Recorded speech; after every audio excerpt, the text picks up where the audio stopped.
Selamat siang Bapak dosen, selamat siang teman-teman. Perkenalkan, saya Maria Angelina Trinsagungkang, NIM 1803030128, mahasiswi Sosiologi semester 6 kelas C, Fakultas Ilmu Sosial dan Ilmu Politik, Universitas Nusa Cendana Kupang. Di sini saya akan mempresentasikan kembali tugas review yang kedua dari mata kuliah Pendidikan Anti Korupsi yang berjudul Korupsi Sistemik.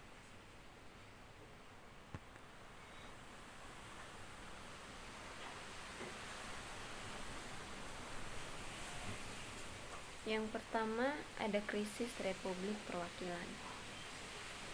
Gagasan bahwa demokrasi sedang gagal tidak hanya di Amerika Serikat, tetapi di seluruh dunia telah menjadi di mana-mana.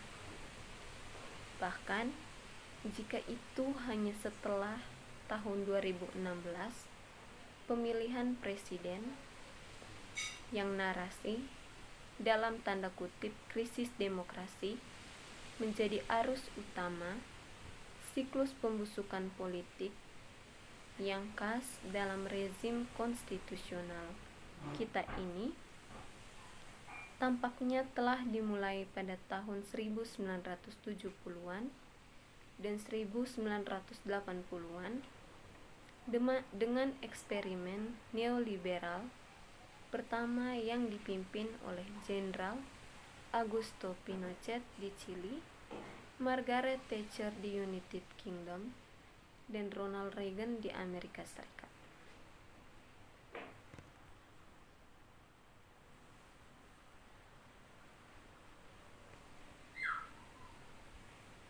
Yang berikut karena pola akumulasi kekayaan berada di atas, di mana corporation membayar pajak nol meskipun laba tinggi, sementara karyawan mereka harus bergantung bantuan publik untuk memenuhi kebutuhan jauh dari natural, melainkan dimungkinkan oleh peraturan dan lembaga yang ada bagian dari apa yang buku ini sediakan untuk memperluas cakrawala analisis. Yang berikut, demokrasi adalah rezim politik yang diatur oleh mayoritas elektoral dan oleh karena itu masuk akal untuk berpikir demikian. Pemerintah yang demokratis baik akan menguntungkan atau setidaknya tidak merugikan interest dari mayoritas.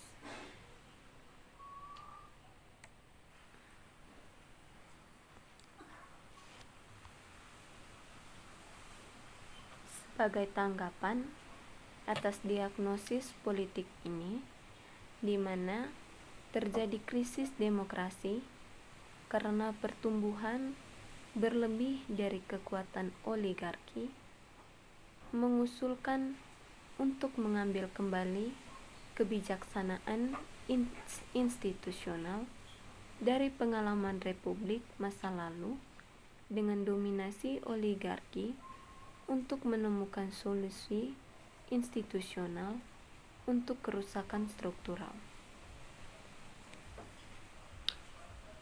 Demokrasi hanya ada lembaga di mana perwakilan mengatur dan memeriksa masing-masing lainnya, misalnya Kongres Presiden dan lembaga elit yang seharusnya yakin keputusan mereka, misalnya Mahkamah Agung, secara efektif meninggalkan elit untuk mengawasi diri mereka sendiri. Di poin yang kedua, ada korupsi sebagai peluruhan politik. Memulai buku ini dari premis bahwa demokrasi liberal seperti politik-politik lainnya, rezim tradisional sepanjang sejarah memiliki cacat dan kesempurnaan, produk dari kesalahan pemikiran manusia. Dari sekian banyak kekurangan dari bentuk rezim kita saat ini, mungkin yang paling bermasalah adalah ketidakmampuannya untuk memerangi korupsi secara efektif. Sesuai menurut Transparency International, korupsi adalah masalah serius. Pada tahun 2016, hanya ada 2 negara, Denmark dan Selandia Baru, dari 176 negara bagian yang disurvei mendapatkan nilai di atas persentil 90 atau setara dengan nilai A dalam kebersihan politik, dan lebih dari 2/3-nya mendapat skor di bawah 50%, yang menunjukkan bahwa mayoritas perwakilan pemerintah menderita korupsi endemik, semacam sistem korupsi besar-besaran yang melanggar hak asasi manusia, mencegah development, dan bahan bakar pengucilan sosial.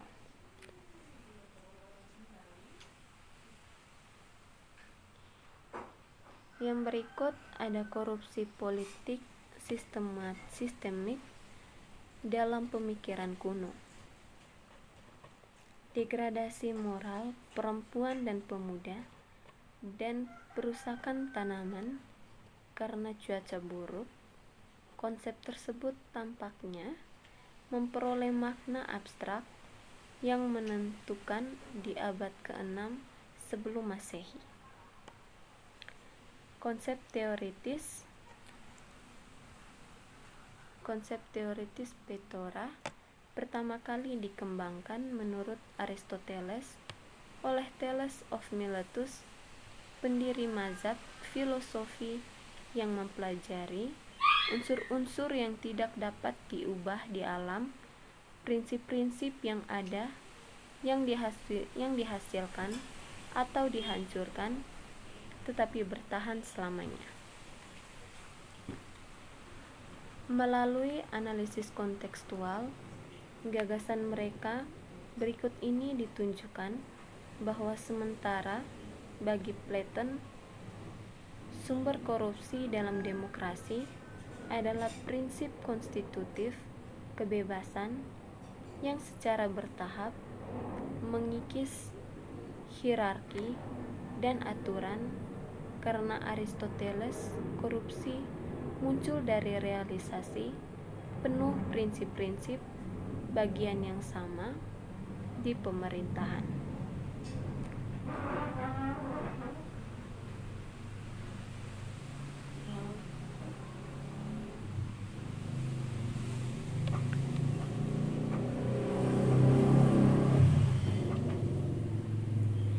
Yang berikut korupsi individu dan tantangan Machiavellian. Terjemahan Petora ke dalam bahasa Latin, Rot corruptus, tetap memiliki arti abstrak penghancuran dan pembusukan pada tingkat sistemik bersama dengan substansi, makna moral yang terkait dengan tindakan politik individu, menyuap, memalsukan, merayu, atau cabul. Mengikuti dengan cermat analisis Platon tentang pecahnya demokrasi, Cicero menyalahkan pembusukan republik untuk sukses tentang kebebasan ekstrim yang terelakkan mencapai segala sesuatu dalam persemakmuran, di mana setiap orang bebas dan semua rasa malu hilang.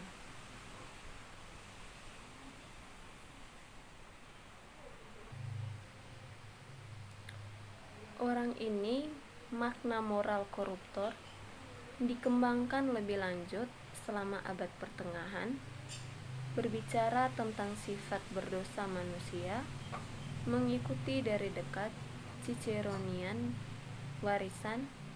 Augustinus terkenal berpendapat bahwa semua pemerintahan duniawi secara inheren karena berakar pada dosa asal dan mengalihkan fokus analisis ke sipil stabilitas sebagai barang politik tertinggi yang dapat dicapai. Pendekatan ini melahirkan lebih banyak dari 10 abad teks dalam tanda kutip cermin para pangeran yang berpusat pada kebajikan moral penguasa sebagai bentuk pencapaian stabilitas dan aturan yang baik.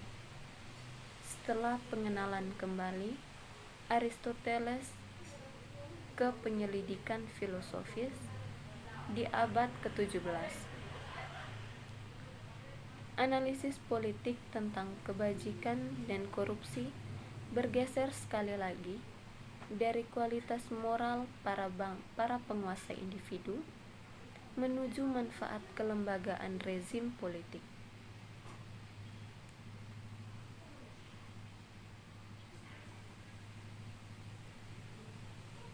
Dalam pemikiran skolastik, Aquinas menggabungkan nilai-nilai moral dengan konsepsi Aristoteles tentang alasan yang benar, menghasilkan makna politik baru, kebajikan dan korupsi yang terkait dengan res publica Christiana. Tantangan krusial yang berpusat pada pandangan skolastik tentang korupsi politik pada kebajikan individu dari untayan sipil, dari pemikiran humanis dari negara kota Italia, diancam oleh kepausan dan kekaisaran pada tanggal 14 dan pada abad ke-15. Memperkenalkan kembali nilai-nilai politik Romawi kuno, ini tradisi humanis mengedepankan konsep politik kebebasan sebagai terkait dengan kebajikan sipil dan kebajikan pemerintah populer, dan itu menempatkan korupsi sebagai kejahatan yang membutuhkan pertikaian permanen dalam konstitusi yang mereka usulkan desain. Demikian hasil presentasi saya. Sekian dan terima kasih.